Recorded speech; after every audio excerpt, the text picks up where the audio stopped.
বন্ধু মনে রাখো ভাইয়া, একটা কথা শক্ত কই, রাগ হইও না প্রিয় ছেলে বাপ। এই কপাল পৃথিবীতে উপার্জনের দুনিয়াবি কোনো কাজে লাগে না। এই হাত পাও এগুলা মানুষের অঙ্গ প্রত্যঙ্গ কাজে লাগে বিভিন্ন উপার্জনের কামে। এই কপাল এটা দুনিয়াবি কোনো কামে লাগে না। দেখ কোনো কাজের জন্য ওটা দিয়ে কোনো উপার্জনের কোনো কামে, দুনিয়ার কামাইয়ের কোনো কাজে এই কপালের এটুকু জায়গা ব্যবহার হয় না, এটা লাগে না আর কি। তাই এটা আল্লাহ তাআলা কেন বানাইছেন? খোদার কসম রব্বুল আলামিন এই কপাল শুধুই সেজদার জন্য বানাইছেন, শুধু সেজদার জন্য।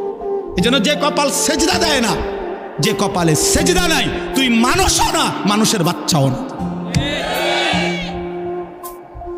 ইনসানের কোনো কাতারে সে পড়ে না, সে কোনো মানুষের কাতারে পড়ে না। ইনসানের কোনো কাতারে পড়ে না যার কপালে সেজদা। কারণ কপাল বানানোই হয়েছে। সেজদা কাকে বলে? ওয়াদউল জাবহাতে আলাল আরদ, জমিনের মধ্যে কি রাখা। এই তো কপাল রাখাটারই কি কয়? তার মানে সেজদা কপাল। কপাল বানানোই হয়েছে কিসের জন্য?